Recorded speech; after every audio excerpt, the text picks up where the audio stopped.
like 16, 17-year career, I can't tell you how many versions of a floor plan I've seen like this. This might be the best one.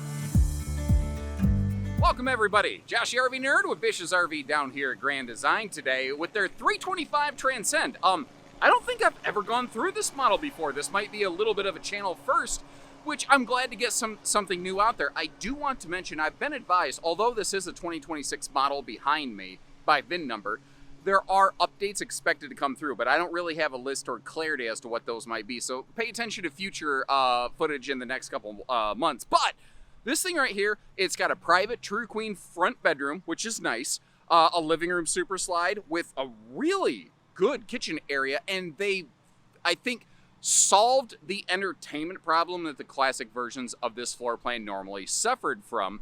They also, I think, really nailed the bathroom. They gave it a direct entry bathroom door, which versions of this floor plan normally do not offer, but they didn't put the toilet directly in front of the door. So people are worried that if the door opens, someone's gonna see you sitting there in your birthday suit with your pants around your ankles. It's just not gonna be a real concern here. Plus you can reach the deadbolt from the toilet, which is nice. But it has a private rear bunk room with a slide and a sleeper sofa with a move bunk, get out the way. What all of this means is that if you have a big family or you just spend a lot of extra time in your RV and you don't only fair weather camp, sometimes you're out there when it's rainy, having the space for everybody to stretch out and enjoy, or if you got a bigger family and need the maximum sleeping, it's a quad bunk that could sleep 5 in the bunk room, plus the dinette, plus the sofa, plus the front bed. You can sleep a lot of people in this, enough people that you're probably gonna need a second vehicle to get them there.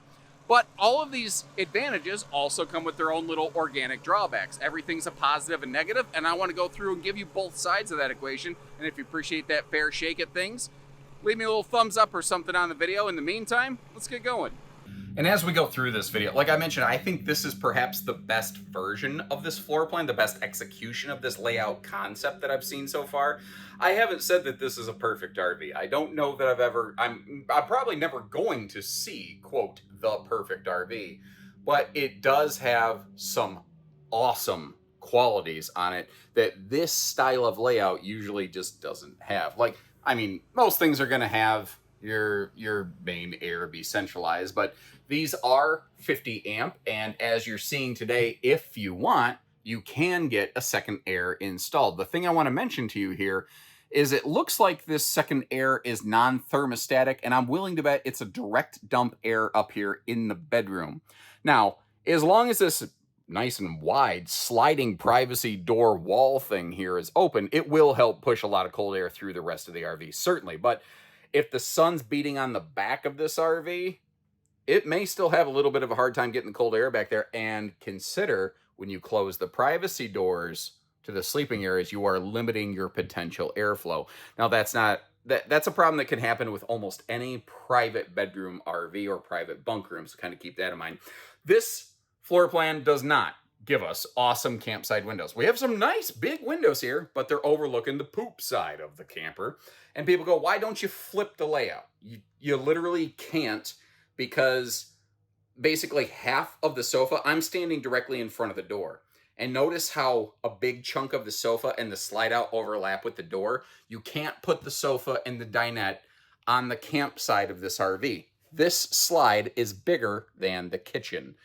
So unless you want to add an extra 2.5 feet to an already big and heavy trailer, this is what we get, you know. Moving on from there, we do have a conventional 6.5 foot ceiling height, which generally is fine. It'll be a little bit of a problem for Johnny Longlegs like me when I get in the shower. Thankfully, this does have an 80-inch True Queen bed in the bedroom, which is nice. And one of the things that I think they did better here is the entertainment solution on this floor plan. So if I actually sit down, I'm sitting in the middle of the sofa to give you your bearings right now. You're straight on from that pivoting smart TV. So if you also want to turn that TV a little bit to face the dinette, you can. Now you see I just love the little things that Transcend is doing, like actually including the little wastebasket solution right there. They have maintained in full Transcend the larger 12-volt compressor fridge, the 10 cubic foot. You might notice, though, no propane oven. You've got that 3-in-1 electric air fryer convection microwave oven up top. It does at least, though, have a true stovetop exhaust fan hood. So you have propane stove inside. You have propane griddle outside. You just don't have propane oven. I like this little corner over here. I'll give Salem Wildwood credit. I think they were one of the first ones to kind of really explore concepts like this and be a little bit better at it. But whether it's a coffee bar, a utility station, you see the paper towel roller right there, the extra power outlets. It could just be the kids' device charging station. You know, there's a lot of good things here. You might notice, too, that there is not a, there are not traditional floor heat ducts in this thing. And sometimes I use the phrase true U dinette. That's what we're looking at here, where it's closer to like 7 foot wide. It's a really big dinette. And notice the location of those power outlets. Right in the middle of that dinette, which maybe could be somewhat problematic depending on how the kids have their power cords strung around. But I noticed something over here, too, on this sofa. It also has chargers built into it, but normally manufacturers build the chargers in what I call the thigh buster position on the inside of those arms. Both the left and right sides of the arms have these charger plugs back here. And I think that's brilliant. I think that's a really good place for those, actually, because it keeps them out of the way while still being readily accessible. Like, that's good stuff. Now, at a glance, like when we were looking at the TV section earlier, the kitchen counter looks a little bit potentially lacking. You know, I don't think it's terrible, but those 45-degree angle-mounted sinks sometimes feel like they eat up a lot of real estate. I do think that when you're actually in this RV using it, there is more functional counter space than it might overtly seem, or originally seem rather. But you've also got, remember, that little coffee utility bar, so you're freeing up some appliance space. And then you've got a second little space over here that, again, could be appliance space. You could do some griddle action over there. It's a decent amount of area. You know, you've actually got a pretty good amount of storage capacity here. And I didn't mean to accidentally do a 180 in the living room while doing this. I just sort of let the RV guide me. So I guess we're going to start peeling this onion apart right here. And this was a pleasant surprise. When I was just glancing at this, I thought it was just going to be a jackknife bifold sofa and a small one. I thought it was going to suck. That is a surprisingly long. It's not even a tri-fold. It like slides open. It's obviously a 3-section, but it kind of just slides open. That's way cooler than I was necessarily expecting. And then combine that with the power outlets and the arms, I'm kind of liking that sofa. I'm sure it's not the most comfortable overnight sleeper, but if you need to absolutely maximize the total sleeping in this thing, I do think that does give you, the capacity to really rack them, pack them, and stack them in here. Getting those drawers and the sofa out of the way. They include a couple bonus drawers down here, kind of at floor level, which I appreciate that they're just not wasting space. They have, the bottom left is just a normal drawer. The bottom right is intended to be like, it includes these little pet dish things, but obviously they're removable. I don't normally support the idea of deleting drawers, but what if that was just an open shoe cubby down there instead of a couple drawers? Because the drawers are all the way on the floor. I feel like having a place for some shoes in a bunkhouse would actually be really useful. I don't know. Am I crazy? Am I wrong about that? We've already kind of seen the trash can slider, so I shut that down and opened up some other things here. Again, no propane oven, but instead we're getting double big pots and pans drawers. And if I get this guy a little bit out of the way for you, if you wanted to, I guess you could put another wastebasket down there, or some tall stuff, some, I don't know, I would say baking sheets, but we don't have an oven. What would you put down there? Not even sure. Remember, the TV, again, can pivot around, so if you're sitting at the dining table, you've also got viewing opportunities over there. Great way to keep the kids entertained while trying to feed them in the mornings or whatever, you know. The refrigerator door wasn't cooperating, so unfortunately I'm not quite giving you the full view of it here that I would have preferred. And I'm tripping over the dog dish that I left laying on the floor. What idiot did that? This one. That's who. It's going to be a very roughly similar size sleeper to that tri-slide, I don't know, hide-a-bed that we saw earlier. The back cushions I put down there in the dinette bench door space to kind of give you a little bit of a size and or depth reference. Let me get over here to our little, again, what I'm calling utility coffee bar. I know I spend a lot of extra time showing you storage and stuff like that, but man, if I was going to spend this kind of money, I want to know what I'm getting for it. And I know that I would want to see this stuff, and if you don't want to see all this, that's okay. The good news is you can always just kind of like fast forward the video or skip ahead or whatever. Did you notice, by the way, that little paper towel roller over there? I would have kind of preferred that to be more in the kitchen primary space, like maybe under the TV. But then again, I don't know, maybe that's a space that does have potential spills. Maybe it makes sense. I'm not sure. Moving over here in the bathroom, I've not seen, it's not like this is, oh my God, totally original bathroom, gonna blow my mind, or I'm not trying to oversell this thing. Oh, God bless. I didn't mean to close it that hard. It's a slightly atypical bathroom arrangement. So there's good space around the toilet, very limited counter space, but it provides that second direct entry bathroom door, which will help you in several ways. It will take so much dirt out of the RV that the kids and everybody aren't tracking through the camper to get to the bathroom. It can also give the kids an in and out method to zip in and out of the RV and not necessarily disturb the living space. Giving you a look at the headroom in the shower there. Again, being a little taller, my head's in the bubble. But when the slide's closed for road mode, normally a 2-slide private bunkhouse like this would lose access to the bathroom when the slide closes. This second door will overcome that potential challenge. And in case you're spooked, you might have noticed how you could reach the deadbolt from the toilet. The one thing I don't like about it is that there's no privacy shade on this door. I would rather this door just didn't have a window in the bathroom if it's not going to have a privacy shade. But that's, again, just my opinion. Now, if you're like, man, that right there, I was sold on this trailer until that, the good news, that's like a $40 fix. That's not a hard thing to solve for. These are deep cubbies right here, but that's some serious potential linen storage. So, you know what I think could be cool? You have your normal towels, but you could keep like some beach towels right there readily available to grab as needed. I think that could work pretty nicely. Working our way back, you might have noticed also a sliding privacy door for the bathroom, not a swinging privacy door like you typically encounter in most, quote, stick and tin trailers. And I think that will just make for some easier access and just better flow and function. Similarly, on the right side of the screen, you can see that you have the same thing back here for the bunk room.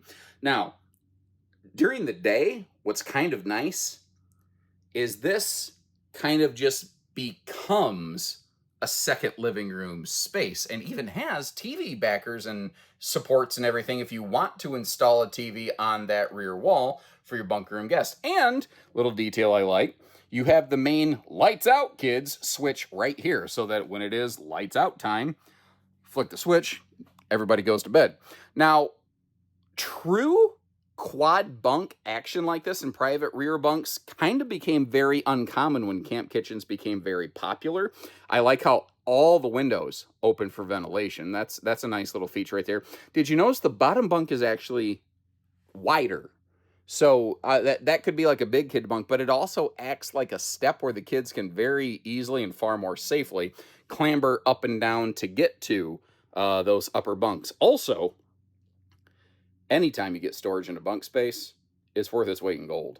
And I'm not telling you this is tons of storage, but it ain't nothing. We have 6 very good dresser drawers here. They do all fully extend like you're seeing along the bottom. I just wanted you to get to see that there are actually 6 drawers there. I didn't fully open the top one. So, you know, you've got more drawers than you potentially have kids back here. So that can be kind of useful at certain times. And now I'm wondering, is this the same kind of sofa that we saw in the living room? If it is, I'm gonna be happy about that. And it appears that no, it is not, but it is a more traditional tri-fold sofa that can fold open into a bigger sleeper. This is where I was saying, if you have smaller kids and you sleep 2 on that sofa, you could potentially sleep 5 back in this rear bunk room. Now, this has a very easy kind of flip it and forget it Ron Popeil style upper bunk, where that lock will just clasp itself, basically. And there you go. You're good to go. Oh, one other little tip or whatever while I'm thinking about it. Let me back up a little bit more. When you are traveling, when the RV is, bouncing down the road, it is actually recommended to put that table down. Don't leave it up on the legs, because that can limit how much it can wiggle and jiggle around, and hopefully that way it doesn't come loose and end up like smashing into stuff. Little pro tip there. A lot of places, they show the customer how the camper works, then they forget that, and your very first trip home, your dinette table comes loose and smashes into things. I don't want that to happen. That sucks. We already kind of cooked the living room arrangement, I think, earlier, so I'm just gonna give you your bearings real quick, then we're gonna move right on. One of the benefits of this being a stick-built camper, people don't tend to understand or appreciate, in those locations, those power outlets, or the location of like the light switch in the wall over there. That's not impossible. It's a lot harder to do on laminated RVs. I do like this wider entry into the bedroom. And you can always slide the door shut, close that off, no big deal there. I also appreciate that they have fully enclosed the storage above the bed instead of just an open shelf. And it's decorated so it looks pretty. I'm not the world's biggest fan of these flat, dead pockets in the middle, because depending on how you have this thing loaded, if cargo shifts, it's not impossible. It's just not as much fun to reach around and grab stuff from there. But as long as I'm super up close to this here, they got the little headboard power pocket kind of arrangement. Households and USBs on both sides, which is pretty straightforward, pretty standard, but pretty nice. TV hookups on the wall over here, because the opposing wall is a sliding door. So, there you go. And again, remember, you do have the ability to add a second air to this, but it would be mounted up here in the bedroom space. This is also a 60 by 80 true queen bed, which is kind of nice. And if I'm not mistaken, it's been a little while since I had my hands on one. I'm pretty sure that's actually easy lift. And as Ned Flanders would say, yes, indeedly diddly, we do have ourselves an easy lift footlocker space there.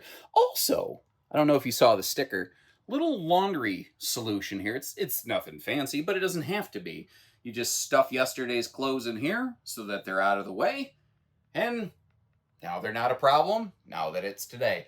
Now, the reason I wanted to open all this up is it looks like dual hanging storage. This side over here is dedicated fixed shelf dresser space.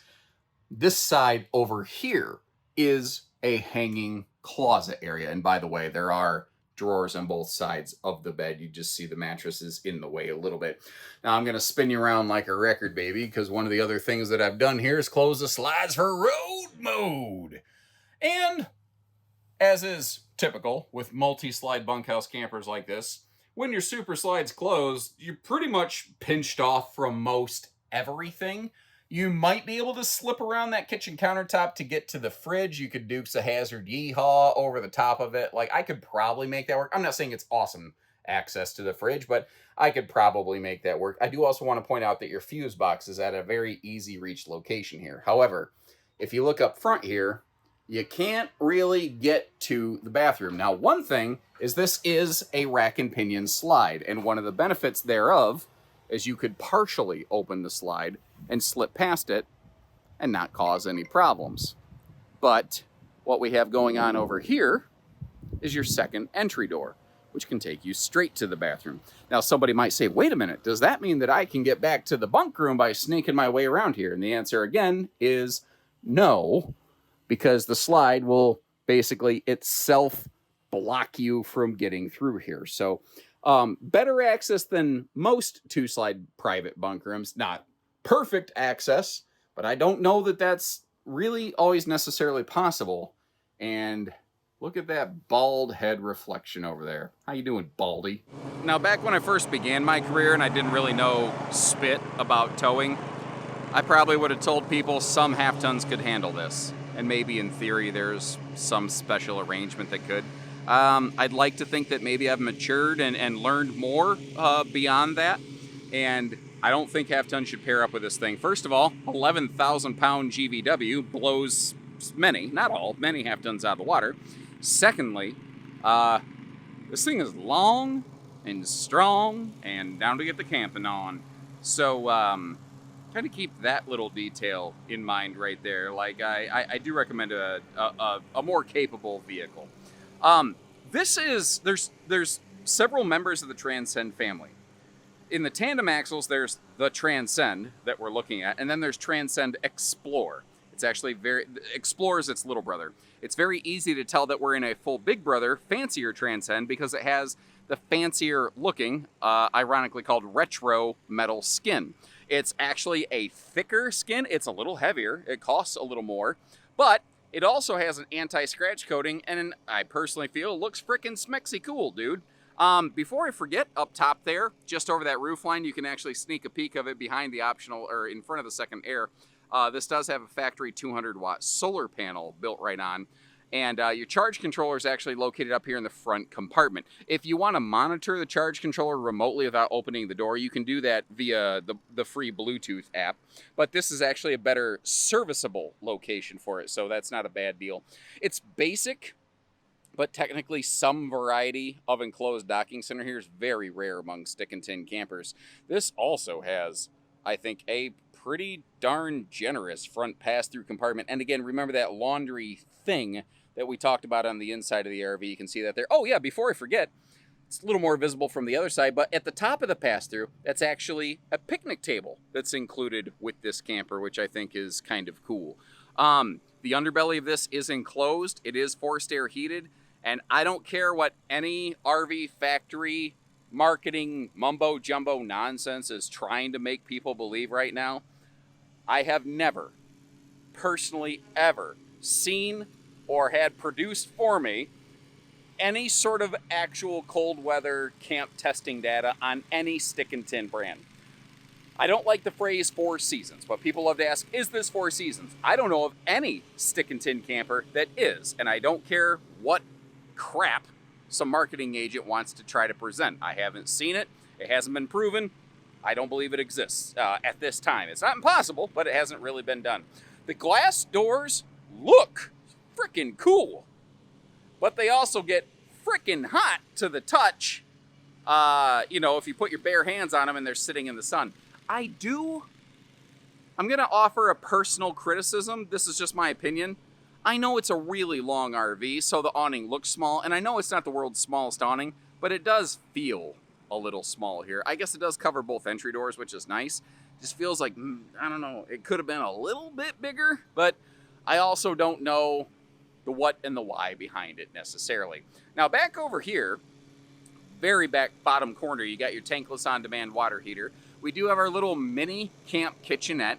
It does have the little pull-out griddle. It's all galvanized rolled steel countertop. Now this, actually, now that I look at it, if I unbuckle this, there's a whole additional level of pull-out extension that you have for this griddle. So if you want it even further away from the camper, you can do that.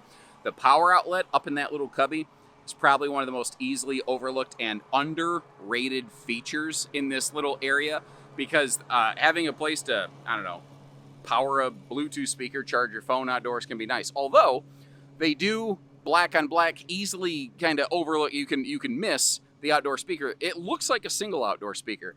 It actually is dual outdoor speakers mounted in one location. It does have a left and right element kind of blaring out of one area right there. And this really spooks some people. If you've never had a camper, it freaks you out that there's a door straight into the bathroom, because you're afraid someone's going to open the door and see you on the turlet doing what everyone does. And it's obvious. Nobody wants to watch that, obviously.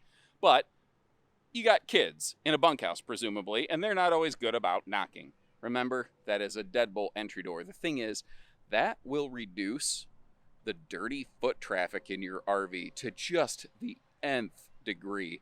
It is such an awesome thing. Not to mention giving you easy travel access to the bathroom that versions of this floor plan don't normally offer. And again, these are dual rack and pinion slides. It's a heavier weight, more expensive, but proven more reliable system.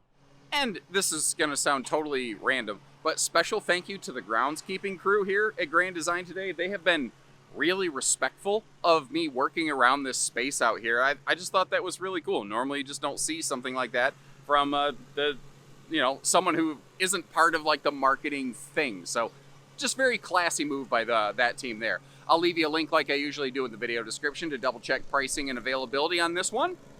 And until next time, we'll see you again. Take care, stay safe, have fun, and happy camping, everyone.